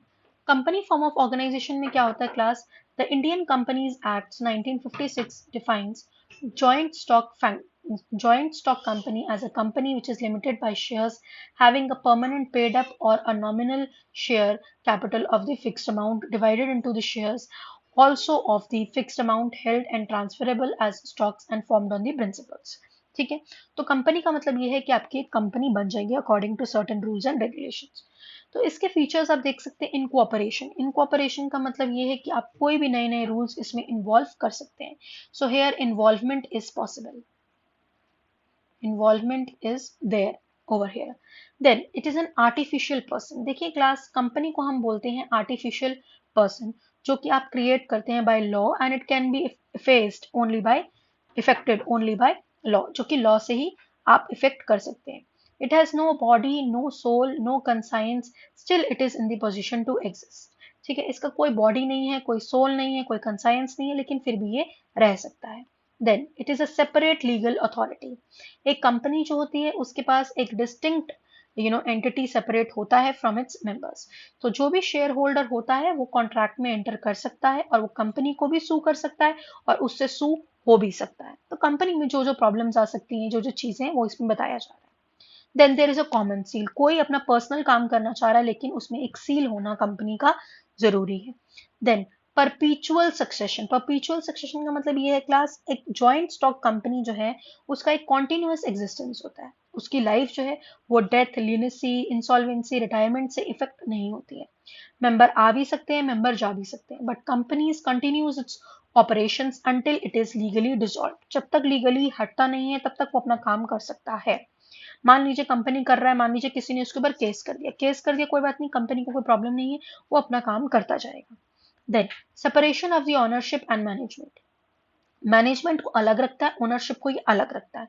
The shareholders of a company are widely scattered throughout the company country for the conduct of a business and its management. Shareholders जो है वो एक another set of person select करते हैं जिसको हम लोग directors बोलते हैं, वो सब कुछ मैनेज करते हैं, तो ओनरशिप हम उनको देते हैं, मैनेज कोई और कर रहा है, ओनर कोई और है। Then the number of members. In the case of a public limited company, the minimum number is 7 and there is no maximum limit. In the case of private company, the minimum number is 2 and maximum number is 50. ये numbers आपको थोड़े बहुत ध्यान होने चाहिए। Then there is limited liability. Liability of the members is commonly limited by guarantee or by shares. Members' liability is limited to the amount of shares held. Members are not personally liable for the debts for the company, so personal proprietaries of the members are not liable to be attached to the payment. एक example ले लीजिए, मान लीजिए एक company का face value जो है वो 10 रुपए है, ठीक है, which the member has already paid, जिसने मेंबर ने पहले ही पे कर दिया है। At the time of winding up, member can not be asked to pay another any money, उसको दोबारा नहीं बोला जाएगा कि 10 रुपए दीजिए। But if the member has paid only 7 rupees, मान लीजिए उसने सिर्फ 7 रुपए दिए हैं, he can be asked to pay the balance of 3 rupees, ठीक है। सो this is the thing in this particular type of things. तो आप देख सकते हैं क्लास, अगर आप कंपनीज को, अगर मान लीजिए कोई आपसे पूछता है कंपनीज को क्या आप क्लासिफाई कर सकते हैं, तो ये वाला क्वेश्चन भी मैंने इसमें यहाँ पर इन्वॉल्व कर दिया है। यस, आप कंपनीज को क्लासिफाई कर सकते हैं based on the mode of incorporation, based on the type of liability, based on the type of shareholders, based on the jurisdiction of functioning. Based on the mode of incorporation में होता है class statutory, registered, chartered company. Liability में होता है unlimited, company limited by guarantee, company limited by shares. Category of shareholders में private, public और government, ये important है आपके एग्जाम पॉइंट ऑफ व्यू से। Then, as per your jurisdiction, national and multinational company. तो ये क्या होता है एक बार फटाफट सुन लेंगे। स्टैच्यूटरी कंपनी वो है क्लास जिसके अंदर एक स्पेशल एक्ट लगा है पार्लियामेंट या स्टेट लेजिस्लेचर का, ठीक है, उसको हम बोलते हैं। For example reserve bank of India, life insurance corporation of India, air India corporation, food corporation of India, etcetera. फिर एक होता है रजिस्टर्ड कंपनी। रजिस्टर्ड कंपनी वो होता है जिसके अंदर रजिस्ट्रेशन आप करते हैं through the registrar of companies under the act 1956, इसको हम बोलते हैं रजिस्टर्ड कंपनी या incorporated company. They come under the private sector. Then the third is the chartered company. Chartered company वो है which comes under a special royal charter which is granted by a monarch. इसको हम बोलते हैं chartered company. इसके example आप ले सकते हैं British East India Company, Bank of England, Hudson's Bay Bengal Bay of company etcetera. Liability के हिसाब से एक होता है अनलिमिटेड और एक होता है companies limited by guarantee. Unlimited company का मतलब ये है यहाँ पर लाइबिलिटी मेंबर्स की अनलिमिटेड होती है। At the time of winding up जो शेयर होल्डर्स होते हैं उनको पे करना पड़ता है, if necessary from their personal assets भी उनको पे करना पड़ेगा। देन एक होता है companies limited by guarantee. Guarantee का मतलब ये है मेंबर्स गिव गारंटी, वो गारंटी देते हैं कि वो अपना कर्जा जो है पूरा कर देंगे eight the time of winding up, ठीक है। And the third type is companies limited by shares, जो कि शेयर से लिमिटेड होते हैं। शेयर होल्डर जो है वो पे कर सकता है अनपेयर्ड शेयर्स अगर उसने नहीं दिए। Then on the basis of ownership आपके पास होता है private, public and government company. ये मैंने बोला है आपके एग्जाम पॉइंट ऑफ व्यू से दिस इज इंपॉर्टेंट,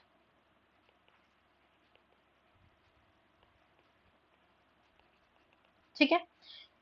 तो पब्लिक लिमिटेड कंपनी वो है जिसके पास एक कंपनी होगी जिसके अंदर आप कुछ रिस्ट्रिक्शन डालेंगे to transfer its shares, limit करेंगे the number of members to 50 and you prohibits any invitation to the public to subscribe to the shares or debentures of the company. Public में क्या होता है? It is one which is not private. Company have the following characteristics. The right to transfer the shares is not restricted and minimum number of shareholder is 7, but there is no limit on the maximum and it can invite the public to subscribe to it. ठीक है। फिर एक आया था आपका government company. Government company वो है जिसमें less than 51% of the paid up share होता है by the central government, state government and jointly by central और state government. As far as jurisdiction of functioning is concern, इसके अंदर आपका आ जाता है नेशनल और मल्टीनेशनल कंपनी। नेशनल कंपनी वो होता है जो कि एक बाउंड्रीज के अंदर, नेशनल बाउंड्रीज में, मल्टीनेशनल जहां पर आप बाउंड्रीज के बियॉन्ड चले जाए। मल्टीनेशनल को कभी कभी हम लोग क्लास ट्रांसनेशनल कंपनी भी बोलते हैं। तो इस तरह के कंपनीज के क्या मेरिट्स, क्या फायदे हैं, पहले हम डिस्कस कर लेते हैं। Large capital, limited liability, then stability of existence, exist रहेगा, then economies of scale. Economies of scale का मतलब ये है कि कंपनी जो है वो लार्ज स्केल पर ऑपरेट करेंगे और उनको बाइंग करने का, बेचने का सारे उनको एडवांटेज मिलते हैं। स्कोप ऑफ एक्सपेंशन, वो एक्सपैंड कर सकते हैं, पब्लिक कॉन्फिडेंस इनमें रहता है और वो अपने शेयर्स को ट्रांसफर कर सकते हैं, प्रोफेशनली मैनेज कर सकते हैं, टैक्स बेनिफिट्स भी ले सकते हैं, रिस्क को भी डिफ्यूज कर सकते हैं। लेकिन इसके कुछ लिमिटेशंस हैं, नुकसान है। डिफिकल्टी इंफॉर्मेशन, ये फॉर्म करना इतना इजी नहीं है। Promotion of a company is not as simple as proprietorships और पार्टनरशिप्स। यहाँ पर जो नंबर ऑफ पर्सन होते हैं वो प्रमोटर्स होते हैं, तो दे शुड एसोसिएट देमसेल्व्स, तो ये थोड़ा मुश्किल काम है। लैक ऑफ सीक्रेसी, यहाँ पर सीक्रेसी मेंटेन करना इतना इजी नहीं है। This has to be discussed in the meetings of the board of directors. Then delay in decision making, क्योंकि सब कुछ मीटिंग्स पे डिपेंड कर रहा है तो डिसीजन लेने में टाइम लगता है। निग्लेक्ट ऑफ माइनॉरिटी इंटरेस्ट, मान लीजिए कोई माइनॉरिटी इंटरेस्ट का है तो उसको आप निग्लेक्ट भी कर देते हैं। And concentration on the economic power, जिसमें आप इकोनॉमिक चीजों पर ध्यान देते हैं, पैसे पर ध्यान देते हैं। And the last type and very very important from your exam point of view is cooperative form of organisation. Cooperative नाम से समझ में आ रहा है, यहाँ पर आप क्या कर रहे हैं, it is started by the poor and economically weak sections to promote their economic interests through the business propositions. यहाँ पर गरीब लोग इस तरह के बिजनेसेस को लेकर आते हैं, ठीक है। इसके फीचर्स ये होते हैं कि यहाँ पर प्रॉफिट होगा, म्यूचुअल हेल्प होगा, सेल्फ हेल्प होगा और मोरल सॉलिडिटी भी, सॉलिडेरिटी सॉलिडारिटी भी आपको मिल जाता है, ठीक है। मेन फीचर्स देखेंगे, वॉलेंटरी एसोसिएशन, आप वॉलेंटियर करेंगे तभी आप उस एसोसिएशन में आएंगे। So the person desirous of pursuing a common objective they can enrol in this particular things. Second is autonomy and stability. So within the limits which are set by the constitution, जो भी limits में रहकर आपको काम करना है, जो law है, रूल है, ऑर्डर्स है, उसको फॉलो करके ही काम करना है। कोऑपरेटिव कंपनी का ये मतलब नहीं है कि आप एक गरीब है, आपने काम शुरू करा तो आप लॉज को फॉलो नहीं करेंगे, that you have to follow. Then democratic management, जो मैनेजमेंट है it is being elected by the members, आपको इसमें भी मेंबर लेना पड़ेगा, one member one vote irrespective of the number of shares. So it is a general body of the members which lays down the broad framework of the policy. So democracy is thus the keynote of the management of the cooperative society. Capital, capital जो है that is procured from its members, ये आप members से ले सकते हैं। However, the shared capital constitutes only limited source of business finance. Government का इसमें आपको कंट्रोल भी मिल जाता है। Then there is service motive, service काम आपको करना पड़ेगा, वो मोटिव आपको रखना पड़ेगा। Then limited return on capital, आप जो भी कैपिटल रख रहे हैं उसमें आपको जो रिटर्न मिलेगा वो थोड़ा कम मिलेगा, limited. Then distribution of surplus, so in case of partnership firm और अ कंपनी, प्रॉफिट्स जो है उसको आपको डिस्ट्रीब्यूट भी करना पड़ेगा among the members as per the ratio. Then classification of cooperatives, एक होते हैं class consumer cooperatives, producer cooperatives, marketing cooperatives, housing cooperatives, credit cooperatives and farming cooperatives. तो ये सारे कोऑपरेटिव्स एंड ये सारे कोऑपरेटिव्स जो हैं आपको पता होने चाहिए कौन होते हैं। कंज्यूमर कोऑपरेटिव का मतलब क्या है, who want to obtain their day to day household goods, जिसको चीजें लेनी है। तो मेन ऑब्जेक्टिव इस तरह की सोसाइटी का होता है to protect the members from the evils of unfair trade and steep rise in prices. Producer cooperatives का मतलब ये है जो कि स्मॉल इंडस्ट्रीज में काम कर रहे हैं और प्रोड्यूस कर रहे हैं, या फिर कोई आर्टिसंस जो कि कुछ आर्टिफैक्ट्स बना रहे हैं। मार्केटिंग कोऑपरेटिव्स वो होते हैं जो कि आपके लिए मार्केट कर रहे हैं, जो चीजें बन गई हैं, प्रोड्यूस हो गई, उसको मार्केटिंग कर रहे हैं।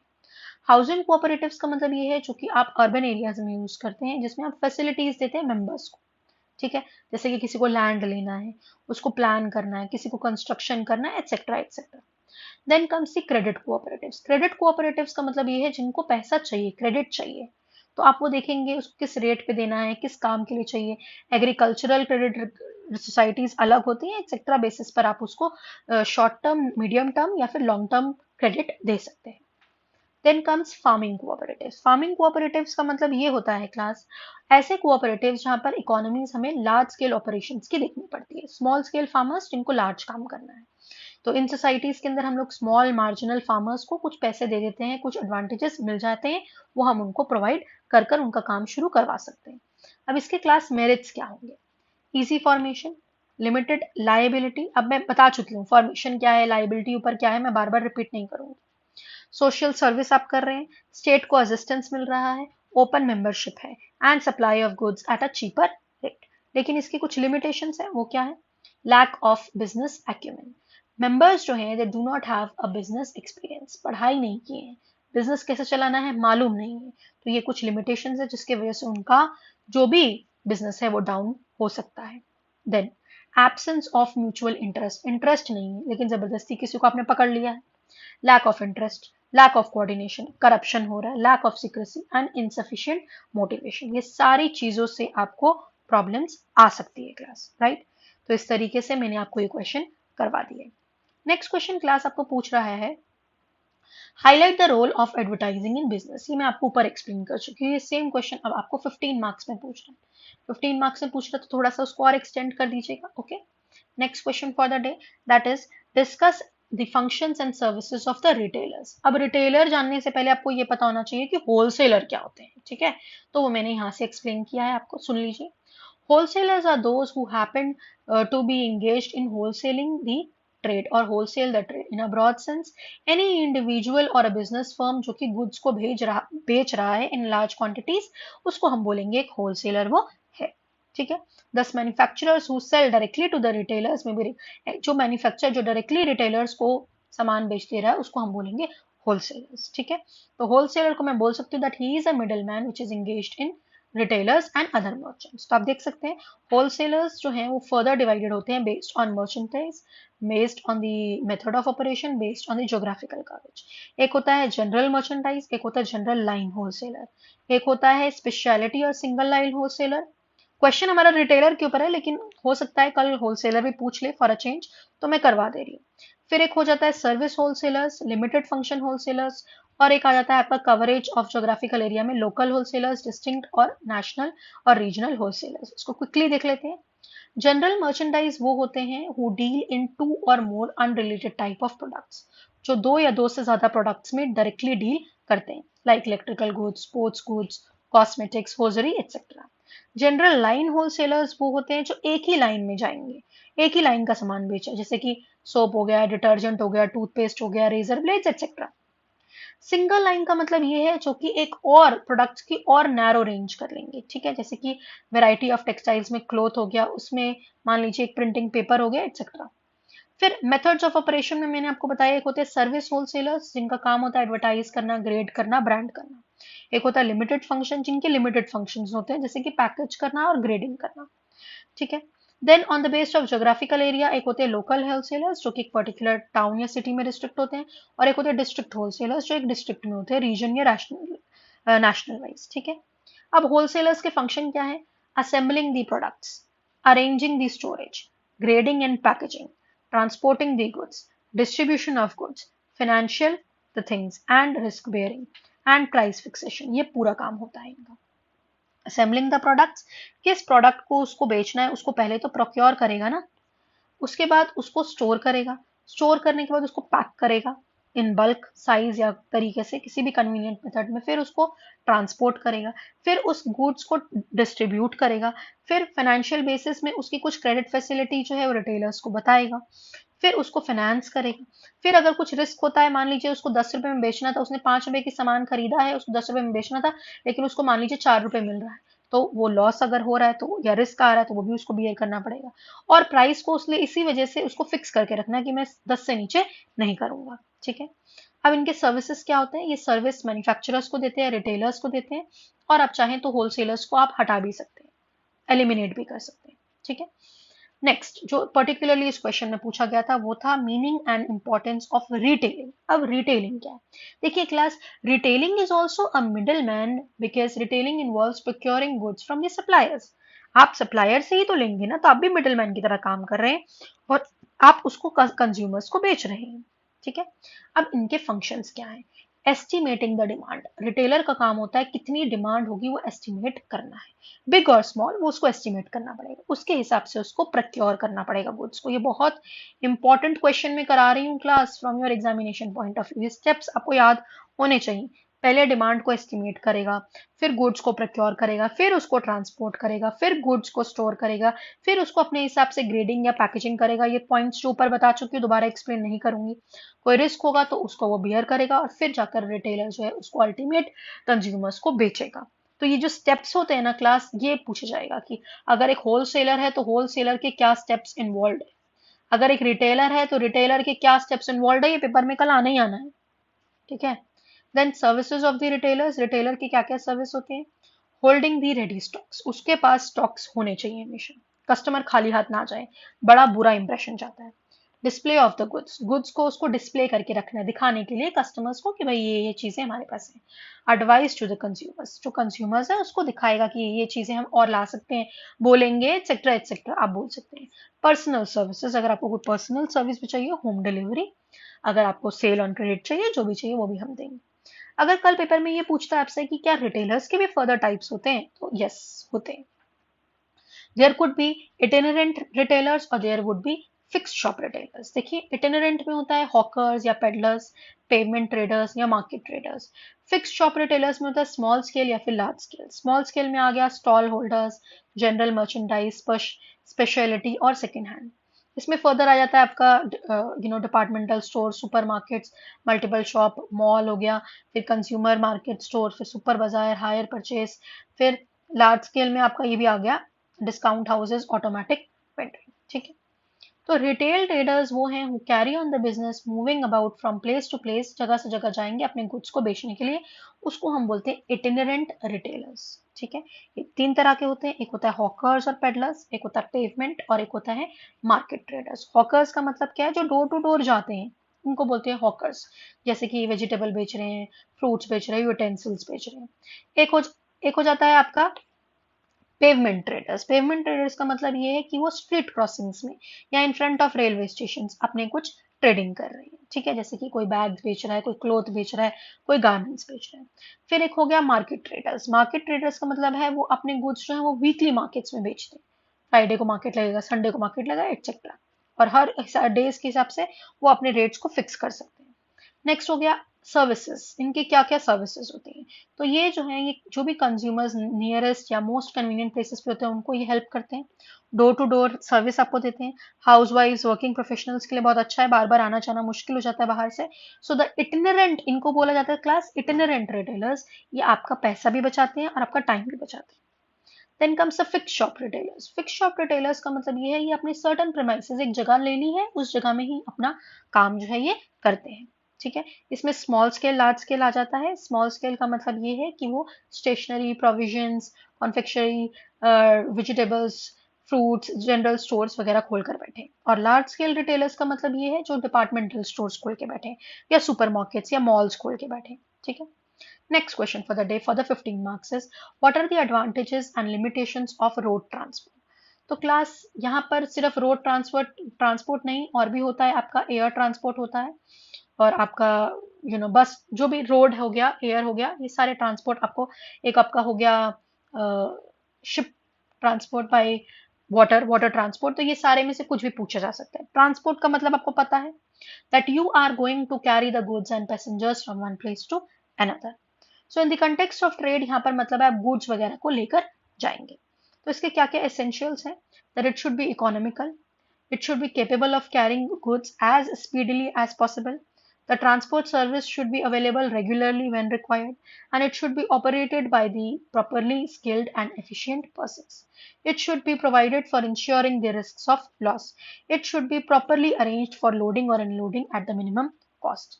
And as far as delivery of goods is concerned, locations convenient होने चाहिए। ठीक है। एक गुड ट्रांसपोर्ट का आपको मैंने एक पिक्चर दिया है। मोड्स ऑफ ट्रांसपोर्ट में मैंने आपको बोला रोड ट्रांसपोर्ट, रेल ट्रांसपोर्ट, सी ट्रांसपोर्ट और मिसलेनियस ट्रांसपोर्ट। अभी रोड ट्रांसपोर्ट पूछ रहा है, तो इसमें आप अपने motor trucks, delivery vans, other vehicles use कर सकते हैं ट्रांसपोर्ट करने के लिए। ठीक है। एडवांटेजेस देखेंगे यहाँ पर। सो the user gets complete service by the way of loading the goods at the desired location. Short distances के लिए मोटर ट्रांसपोर्ट स्पीडी होते हैं, चीपर होते हैं। Goods do not have to be loaded और अनलोडेड मोर देन वंस, एक बार load कर लिया तो काम बन गया। और रेगुलरिटी सर्विसेज की मेंटेन होती है। प्रेशर भी होता है रेलवे ट्रांसपोर्ट के ऊपर, जो कि रोड ट्रांसपोर्ट के ऊपर नहीं होता है। एंड इन एक्सेसिबल टेरेन्स जैसे कि हिली या माउंटेनियस एरियाज, तो वहां पर भी रोड ट्रांसपोर्ट से आप पहुंच सकते हैं। लेकिन नुकसान क्या है? सर्विसेज डिले हो सकते हैं on the account of breakdown of the vehicle. फिर कोई यूनिफॉर्मिटी नहीं है रेट्स की, डिफरेंट एजेंसीज डिफरेंट रेट्स बोल सकते हैं। फिर स्मॉल ऑपरेटर्स में कोई फिक्स टाइम शेड्यूल भी नहीं है, एडिक्वेट प्रोटेक्शन भी नहीं है, और हैवी और बल्कि लोड्स के लिए, लॉन्ग डिस्टेंसेस के लिए थोड़ा छोटा टाइम लग जाता है। ठीक है, नेक्स्ट आ जाता है क्लास आपका रेल ट्रांसपोर्ट। थोड़ा सा पढ़ लेंगे। रेल ट्रांसपोर्ट आपको पता है बाय रेलवे आप जा रहे हैं, तो इसका एडवांटेज आप देख सकते हैं। For sending the goods over long distances by land, railways happen to be the speediest compare to road transport.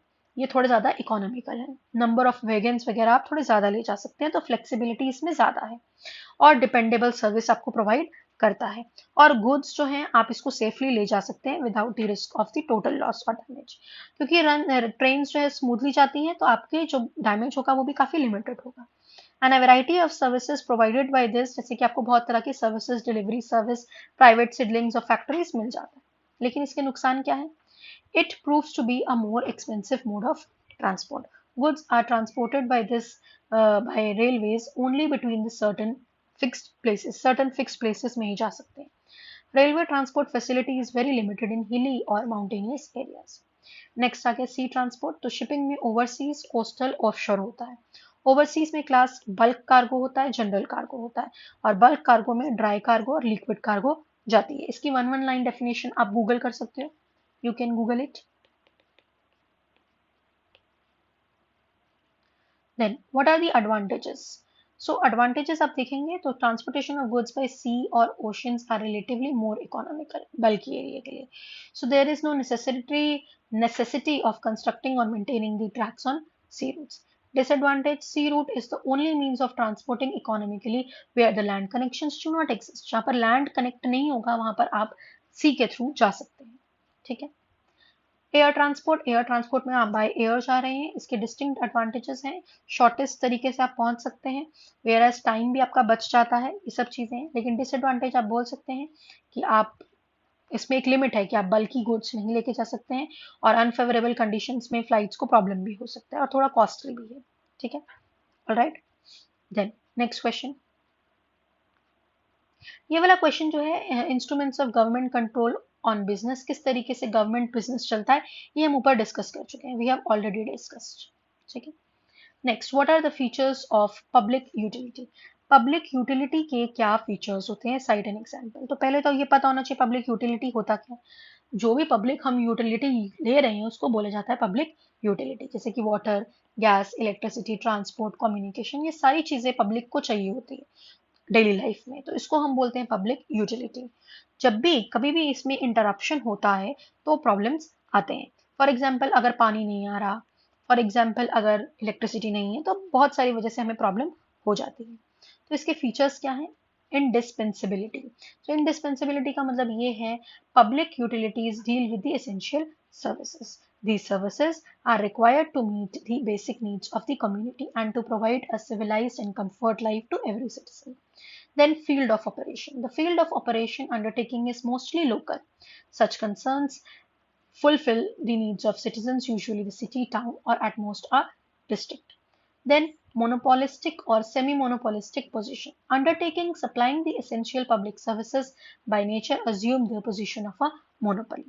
ठीक है, तो आप एग्जाम्पल ले सकते हैं कि अगर आपके पास कोई वेस्टेज एक्सपेंडिचर हो रहा है तो मोनोपोली भी आप पब्लिक यूटिलिटी में दे सकते हैं।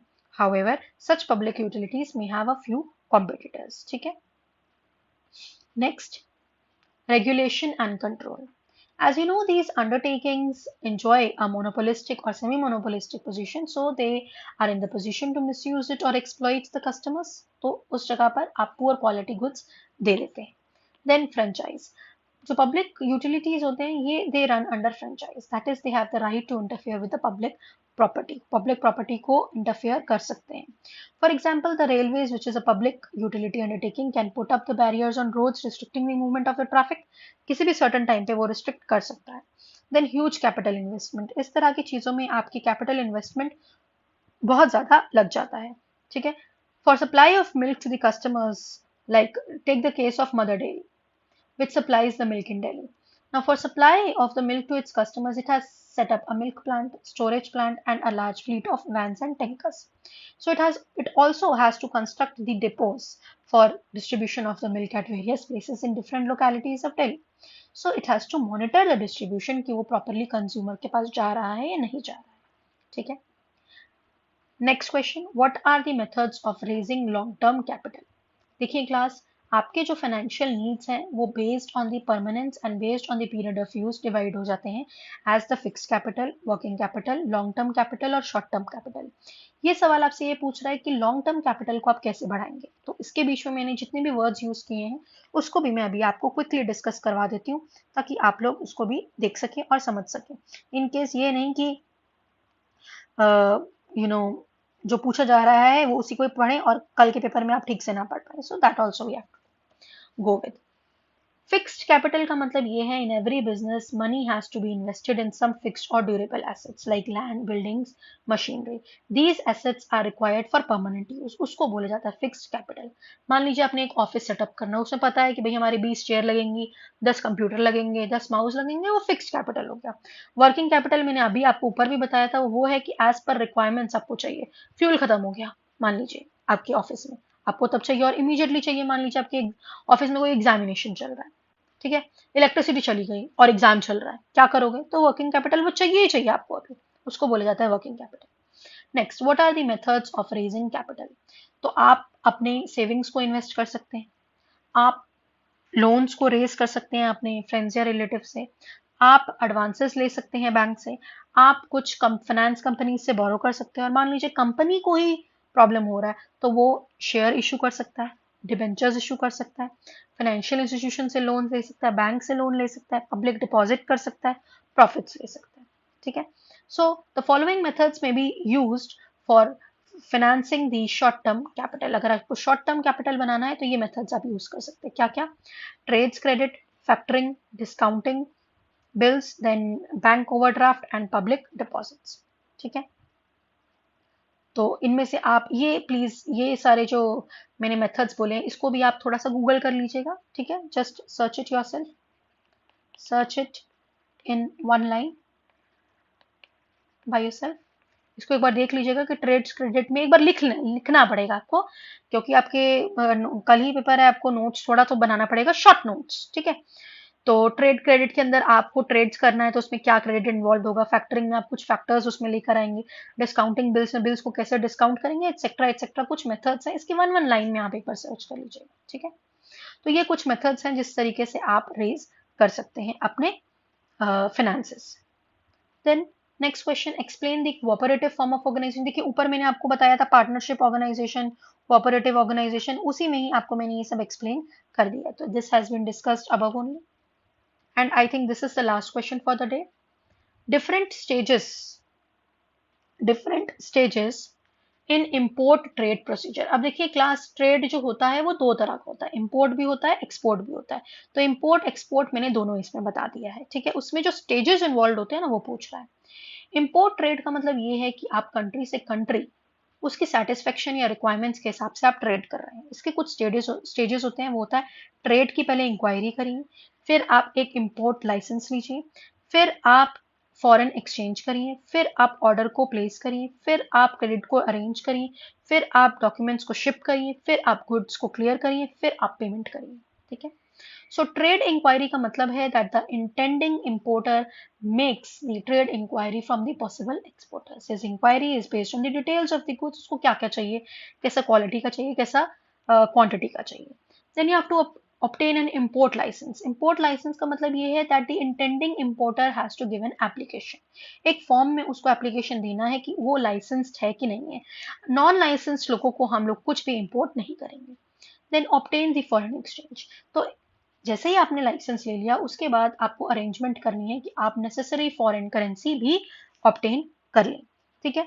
तो you can exchange it from RBI and then you can do your things. Then you have to place the order और द इंडेंट। आपने जैसे ही लाइसेंस ले लिया, requisite amount of foreign exchange ले लिया, आप नेक्स्ट स्टेप क्या है कि आप अपना ऑर्डर को प्लेस कर देंगे, ठीक है, और उसको जहां भी भेजना है, बाहर जहां पर भी भेजना है वहां पर आप भेज देंगे, ठीक है। तो एक क्लास होता है क्लोज्ड इंडेंट। क्लोज्ड इंडेंट का मतलब ये होता है जो सिर्फ वही भेजे जितने गुड्स रिक्वायर्ड है, और एक में कुछ हम कभी कभी सप्लीमेंट्री भी दे देते हैं, ठीक है, फ्री ऑफ कॉस्ट भी हम थोड़ा बहुत डाल देते हैं, उसको हम बोलते हैं इंडेंट हाउसेस और indent, you know, indent house, ठीक है। Then arrange the letter of credit. फिर depending upon the terms of payment, जो भी रूल्स रेगुलेशंस है, आप उसको कुछ लेटर ऑफ क्रेडिट दे देते हैं जो कि आपके बैंक ने इशू किया है, which is in the favour of the exporter, ठीक है। तो अ बैंक में issue one of the following types of letter of credit. वो एक रिवोकेबल लेटर ऑफ क्रेडिट भी ले सकता है, हो सकता है कुछ बाद में प्रॉब्लम मिला तो वो उसको ऑल्टर, विदड्रॉ या रिवोक कर सकता है। Unconfirmed revocable letters of credit, वो कैंसिल भी कर सकता है।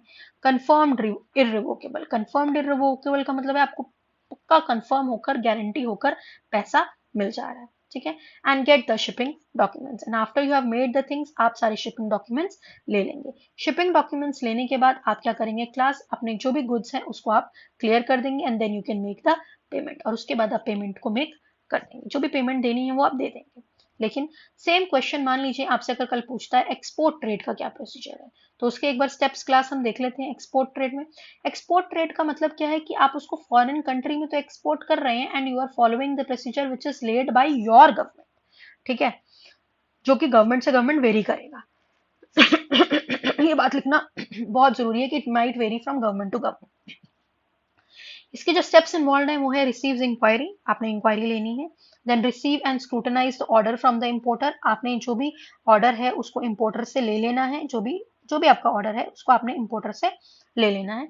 Then you have to obtain the export licence, same ही आपके रूल्स हैं वो आप ले लेंगे। And then manufacturers and procure the goods. Then fulfil the exchange regulations, जो भी हैं वो आप कर सकते हैं कि अगर आपको एक्सचेंज रेगुलेशंस डालना है तो उसको फुलफिल करेंगे। Then book shipping space, get excise clearance and pre shipment inspection. ये पॉइंट थोड़ा एडेड है। आप क्या करेंगे, आप एक्साइज क्लियरेंस करेंगे और प्री शिपमेंट इंस्पेक्शन लेंगे।